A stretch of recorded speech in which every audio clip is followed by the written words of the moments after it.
Hello there, it's Robin and welcome back. So bright and early this morning, I decided that my front porch needed a little Christmas cheer. So I dug around and scrounged up a few things that I could use out there.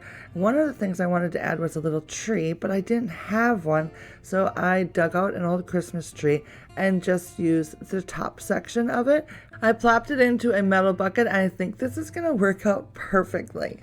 All I need to do now is add a few lights.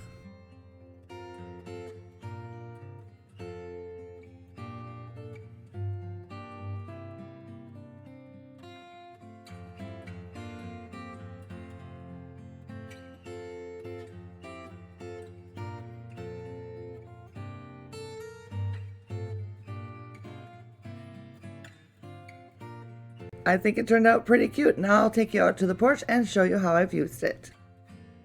I've had this wreath on my front door for a while. I showed you guys how I made this. I can link that video down below. But I'm thinking my makeshift decor turned out really cute. I filled an enamel bucket with some leftover greenery that I had and put it on the bench by the front door. Then I tucked this little cabin in next to the bucket. Added some lanterns, and then brought out my vintage sled that I absolutely love. I already had the greenery and the adorable little bells attached to the sled from last year, so that was handy. To add something new to the mix, I hung these cute little skates from the sled, and of course, I added the little tree, and I think this turned out really cute. The main thing I need to do today is get some of my baking done, and I am totally cheating because I don't know about you, but I am totally feeling the time crunch. I have used these mixes before in the past and they are pretty good, so I'm just going to go with it this year and save myself some time and hassle and get a few batches of cookies baked up for today and ready for Christmas.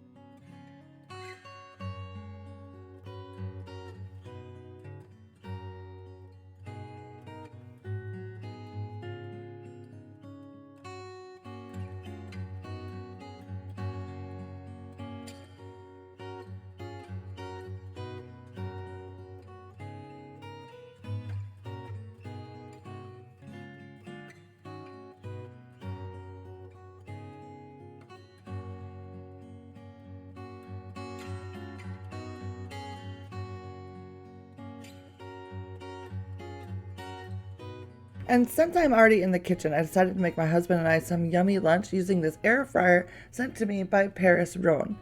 If you haven't used an air fryer yet, they are amazing. The kids use it all the time, and it makes life easy for me because they can make their own food with it, which is awesome. This one has very easy to use controls. You can adjust the temperature, the time. It also has 8 different preset buttons you can use for items like fries, chicken, or fish, just to mention a few. It has a nice sturdy fry pan that is very large and a tray that fits inside it nice and snugly. And I think my favorite feature is the little window on the front so you can look inside and see how your food's progressing. I think that is so handy. I added 2 frozen chicken fillets, added a little seasoning, popped it into the air fryer, set my time and my temperature, and let it do its work.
I'll have a link for the air fryer down in my description box, and currently on Amazon, they're offering a 40% off coupon, plus I have a 10% off code for you to use as well. So check out the description box if you're interested.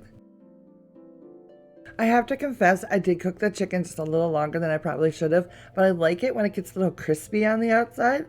So it's always juicy and delicious on the inside, but the little crunch on the outside is so yummy to me. So most people probably don't want to cook their chicken quite as long as I did, but it was so good, and I am so pleased with this air fryer.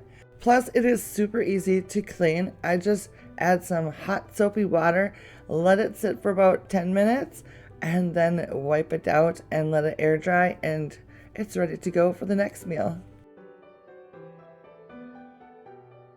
Now that the cookies have had a chance to cool, I'm going to split them up into 2 different tins that I plan to take to different holiday occasions.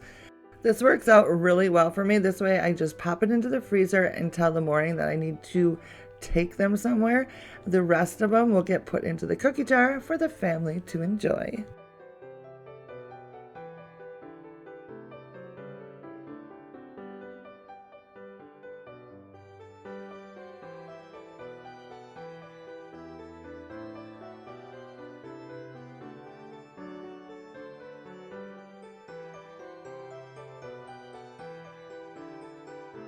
The other day when I was at the grocery store, I finally remembered to pick up some candy canes, which the kids were getting a little nervous that I was going to completely forget about them this year. But I remembered. I definitely wanted to make sure to get them put out today, so I'm just adding them to this simple white mug.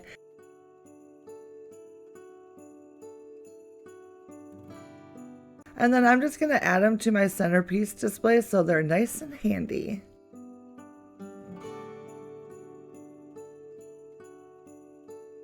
The final thing I want to get done today is make a tree-shaped throw pillow. So I made myself a little template, and I'm going to use this vintage tablecloth for the fabric.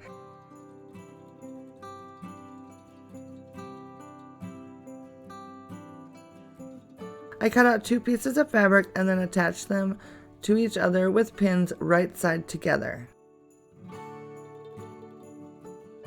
And then I sewed the 2 pieces together, making sure, of course, to leave an opening so that I could flip it right side out, which then I did next. Then I stuffed my pillow with some polyfill, hand stitched the opening closed, and placed it on my bench. And I think it turned out pretty cute. Well, my friends, that is going to be it for me today. Thank you so much for stopping by and hanging out with me. Have yourself a wonderful day, and I will see you very soon. Bye now.